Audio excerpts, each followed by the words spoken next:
तमाम अलीग दोस्त को मेरा सलाम, मेरा आदावर, अस्सलाम वालेकुम। एसएस डे के मौके पर मैं तमाम अलीग्स को बहुत बहुत मुबारकबाद देता हूं। आज का दिन हम सब के लिए बायस फ़ख्र का दिन है।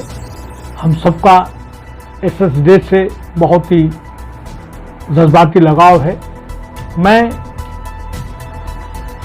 तमाम अलीग से अपनी बात को यहाँ से शुरू करूँगा कि सर सैयद अहमद खान, जिनके बदौलत आज हम लोग आज इस मुकाम पे हैं, उनको भारत रत्न से नवाजा जाए। मदन मोहन मालवीय जी को जब भारत रत्न से नवाजा गया था, उस वक्त मेरे ख्याल से सन 14 में मैंने उनके लिए जब हुआ था तो मैंने आवाज़ बुलंद की थी, और यही नहीं, मैंने लिखा था, स्टेटमेंट भी दिया था, और उस वक्त भी तमाम अलीग से मैंने गुजारिश की थी कि हम लोग इनके लिए भारत रत्न देने के लिए मुहिम चलाएं। पूरे भारत में अलीग्स, शायद ही कोई ऐसा शहर हो, शायद ही कोई ऐसा खित्ता हो, कैपिटल सिटी हो, जहाँ पे हमारे अलीग्स वहाँ पे केरला से लेकर कन्याकुमारी से लेकर कश्मीर, उधर गुजरात और इधर बंगाल, आसाम, तमाम भारत के कोने कोने से लेकर पूरे फिर दुनिया के कोने, शायद ही कोई ऐसा मुल्क हो जहाँ पे हमारे अलीग्स न हो, और वहाँ से हम लोग को आवाज़ बुलंद करने की ज़रूरत है। और मैं समझता हूँ कि उनको भारत रत्न देकर सरकार उन पर कोई एहसान नहीं करेगी, बल्कि गंगा जमनी तहजीब को एक तरह से बचाने की पूरी कोशिश होगी। ये पूरे मुल्क का एजाज़ होगा, और तमाम अलीग्स को एक तरह से देखा जाए तो ये भारत रत्न, मैं समझता हूँ कि अपने आप को सम्मानित महसूस करेंगे, अपने आप को फख्र महसूस करेंगे।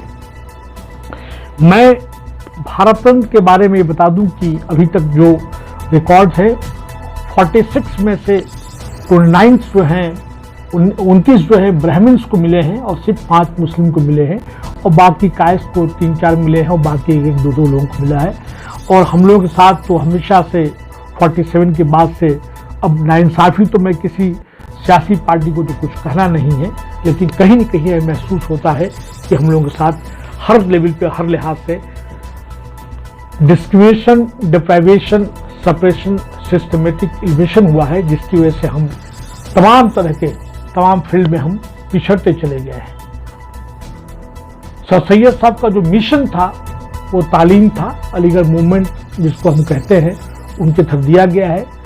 तमाम कोशिशों के बावजूद आज अगर देखा जाए तो हम एससी और ओबीसी से भी पीछे हो गए हैं। थोड़ा बहुत 0.5 या 7-8 से हम जो है एससी से आगे हैं। हमारा हायर एजुकेशन में पार्टिसिपेशन नहीं है, और कहीं न कहीं ये एहसास होता है कि जो गवर्नमेंट को करना चाहिए वो नहीं हो पाई। अब जो है अवेयरनेस काफ़ी आई है, लोग अफर्ट कर रहे हैं, लेकिन जब स्टेट मशीनरी जब डिप्राइव करेगी, डिस्क्रिमिनेट करेगी, ऐसे में आगे बढ़ना बहुत ही मुश्किल हो जाएगा।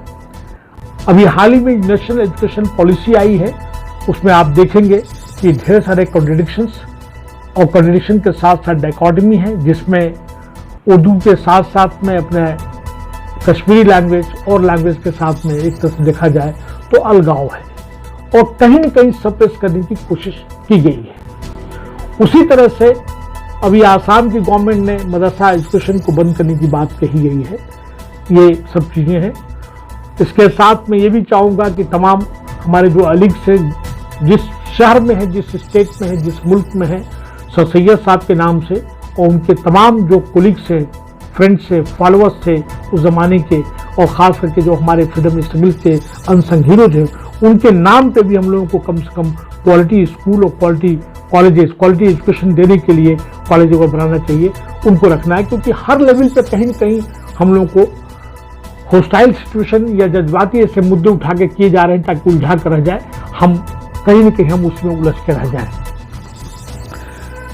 तालीम के ताल्लुक से बहुत कुछ लोगों ने कहा है, कह रहे हैं, लोग फिक्रमंद हैं, मैं उस पर कुछ नहीं कहूँगा, और नहीं मेरे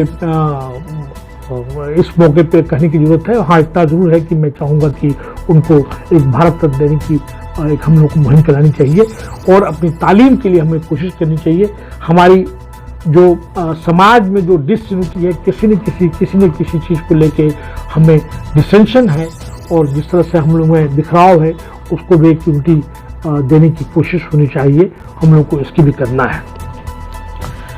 आखिर में मैं अपनी बात को यहाँ पे जरूर चाहूँगा कि हम लोगों को जो फोर्सेस हमको मुतासिर कर रही है, हमको पीछे धकेल रही हैं, अलीग्स चाहें तो उनके लिए एक मार्गदर्शक गाइडेंस उनको लीड कर सकते हैं। उसके लिए भी कोशिश करना, हमको स्ट्रेटजी और प्लान करना है।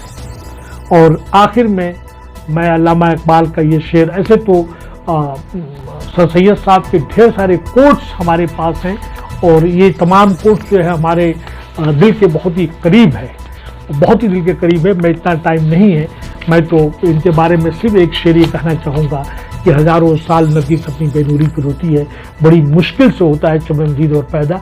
अब सर सैयद दोबारा नहीं पैदा हो सकते, भले ही कोई कुछ भी हो जाए, सर सैयद अब पैदा नहीं होंगे। दूसरे इल्म के ताल्लुक से मैं अल्लामा इकबाल का शेर, ये शेर मेरे दिल के बहुत करीब है और जो तालीम की जो हमारी हालात है, जो तालीमी हमारी पसमात की, उसके लिए बात करना चाहता हूँ।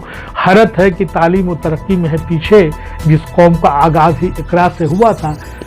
इकरा ये तो खुदा का फरमान है, कुरान का फरमान है, फिर हम तालीम में क्यों पीछे हो गए? हमको अपने आप में ये फिक्र करने की जरूरत है। और आखिर में अलीगढ़ के ताल्लुक से, ये मेरा चमन है, मेरा चमन, मैं अपने चमन का बुलबुल हूँ, सरसारे निगाहें नरगिस हूँ, ख्वाबस्तगी से सुंबुल हूँ। तमाम अलीग दोस्तों को एक बार फिर बहुत बहुत मुबारक, और इस उम्मीद के साथ कि हम सफियत के लिए भारत तक लेके रहेंगे, मुहिम चलाएंगे।